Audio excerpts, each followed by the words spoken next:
नमस्कार. आज 17 तारीख.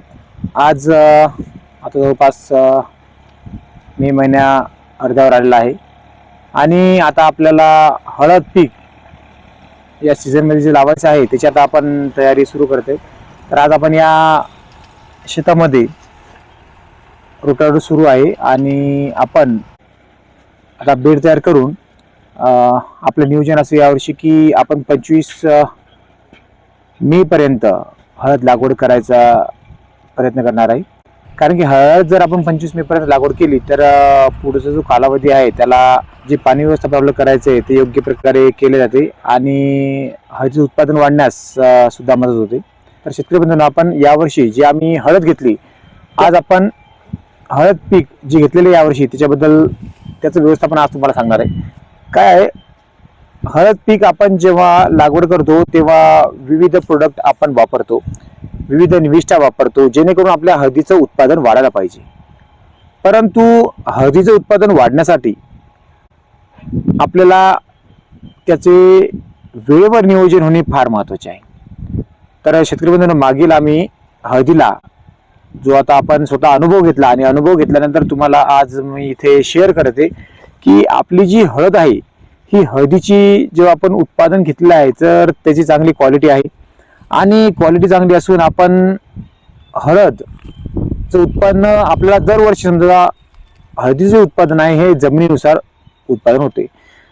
काही ठिकाणी हळदीचं एकरी उत्पन्न 35 क्विंटल पर्यंत सुद्धा आहे, कोणी 40 क्विंटल पर्यंत सुद्धा घेते. तर आपल्या भागात जे आहे, आता आम्ही जी हळद घेतो आम्हाला 20 क्विंटल ते 25 क्विंटल पर्यंत आमच्या भागात हळद जर झाली तर चांगली मानली जाते.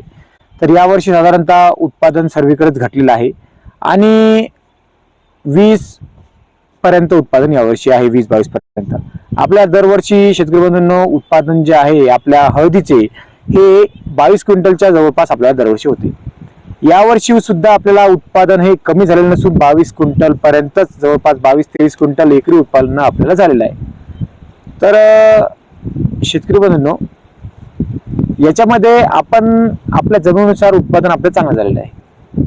पण आपण विशेष यावर्षी असं केलं आहे की आपलं जे उत्पादन झालं हे उत्पादनावरील खर्च आपण यावर्षी कमी केला. म्हणजे उत्पादनावरील खर्च कमी करून सुद्धा आपलं उत्पादन तेवढंच राहिलेलं आहे. मग यावर्षी एक गोष्ट लक्षात आली की आपण विनाकारण तर खर्च करत नसेल ना. तर आपण मागच्या वर्षी केलं काय की सुरुवातीला आपण बेड तयार करायला जर हळद लागवड केली, सुरुवातीला जो बेसल डोस आहे NPK वगैरे आपण तो दिलेला आहे, सिंगल सुपर फॉस्फेट हे पण दिलेलं आहे. तर मागच्या वर्षी सतत पाऊस सुरू असल्याने आपण जे नंतर एका महिन्यानंतर 2 महिन्यानंतर आपण जे खत देतो, जे आपण हळद नेमकीच वाढीच्या अवस्थेत हळद येते त्यावेळेस आपण खत दिलेलं आहे आणि ते खत दिल्यानंतर पाऊस आला, पावसामुळे ते दिलेलं खत त्या दिवशी पाऊस झाल्यामुळे ते मानलं नाही. मग नंतर सतत पाऊस सुरू झाला, त्याच्यामुळे सतत पाणी साचून राहिल्यामुळे शेतामध्ये म्हणजेच सतत पाऊस सुरू झाल्यानंतर जी हळदीची वाढ आहे ती वाढ यावर्षी जशी पाहिजे तशी झाली नाहीये. मग त्यानंतर आपण काय केलं शेतकरी बंधूंनो, त्याच्यानंतर आपण ठरवलं की आपण यावर्षी खर्च कमी करायचा. तर काय केलं आपण, सुरुवातीला नंतर साधारणतः सप्टेंबर महिन्यामध्ये आपण बायोमिक्स हे एक प्रोडक्ट आणलेलं आहे आणि बायोमिक्स प्रोडक्ट आपण सप्टेंबर महिन्यात पिकाला दिला. त्यानंतर बायोमिक्स सप्टेंबर महिन्यात दिल्यानंतर साधारणतः 8 ते 10 दिवसानंतर आपण 8-10 दिवस बायोमिक्स दिल्यानंतर आपण 8-10 दिवस कोणतेच खत दिले नाही आणि तेव्हा तेच रिझल्ट दिसून आला. त्यानंतर आपण काय केलं, ताक, गोमित्र आणि गूळ याचं आपण जे जैविक ह्युमिक तयार करतो त्या प्रकारे आपण तयार करून साधारणतः 5 दिवस ताक, गोमित्र आणि गूळ एकत्र ठेवून 5 दिवसानंतर आपण हळदीला दिलं. त्यानंतर हळदीला अन्नद्रव्य मिळाली आणि मुळाची वाढ चांगल्या प्रकारे झालेली आहे. नंतर तिथून आपण परत 8 ते 10 दिवसानंतर आपण त्याला जीवामृत, जे आपण जीवामृत तयार करतो, शेण, गोमित्र, काळी माती, तर आपण साधारणतः बायोमिक्स दिल्यानंतर 10 ते 15 दिवसानंतर आपण जीवामृत दिलं. तर जीवामृत दिल्यानंतर पिकाला आपण लगेच त्याच्यानंतर आपण ट्रायकोडर्माची सुद्धा आपण ड्रिपद्वारे दिलेलं आहे, त्याची ड्रिंचिंग केलेली आहे आपण हळदीला.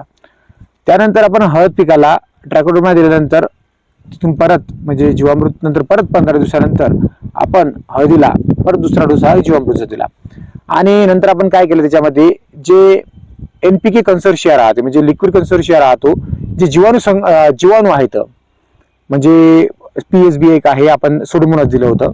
तर आणि नत्र स्थिरीकरण करणारे हे जीवाणू आपण हे दिल्यानंतर, जीवामृत दिल्यानंतर पिकाला दिले. त्याच्यामुळे जे जमिनीमधील जे जीवाणू आहेत त्यांनी अन्नद्रव्य पोहोचवायचं काम पिकाला केलेलं आहे.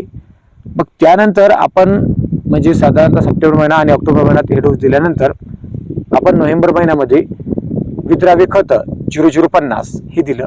तर आपण अशा प्रकारे नियोजन करून आपल्या हळद पिकाला जवळपास यावर्षी रासायनिक आणि कमी खर्च रासायनिक खर्च करून आपण सेंद्रिय निविष्ठा त्याला दिल्या. त्यामुळे पिकाची क्वालिटी चांगली आली आणि जेव्हा आपण हळद काढली झाली तर हळद आपण मजुराच्या म्हणजे हळद ही खांदून काढलेली आहे, म्हणजे आपण ट्रॅक्टरने बेड जे फोडतो तसं न करता आपण खांदून हळद काढलेली आहे. त्याच्यामुळे हळदीचं जे बेणं आहे त्याला मार सुद्धा लागला नाहीये, हळदीचं बेणं सुद्धा चांगलं राहिलं. आणि आपल्याला हळदीचं बेणं एवढं चांगलं होतं की शेतकऱ्यांनी म्हणजे बाकी शेतकऱ्यांनी पण आपल्याकडून बेणं नेलेलं आहे, चांगल्या प्रकारचं बेणं असं होतं. तेव्हा आम्हाला समजलं की ही जी क्वालिटी बनलेली आहे ही क्वालिटी सेंद्रिय निविष्ठा, ज्या नैसर्गिक आपण ज्या निविष्ठा वापरल्या याच्यामुळेच क्वालिटी बनलेली आहे. तर त्याच्यामध्ये आपण बायोमिक्स, ट्रायकोडर्मा, जीवाणुसंघ, जीवामृत, ह्युमिक हे विविध गोकृपामृत हे वापरूनच आपल्या हळदीची क्वालिटी बनलेली आहे. त्यानंतर आमची हळदी जे आपण काढल्यानंतर हळदी आपण एका कुकरला जवळपास 1 क्विंटल 15 किलो एवढी घट आलेली, म्हणजे 4 क्विंटलचा कुकर आहे तर त्याला आपली जे हळकुंड बनलं ते आलेलं आहे 1 क्विंटल 15 किलो जवळपास, म्हणजे घट पण जास्त नाहीये, चांगल्या प्रकारचं आहे.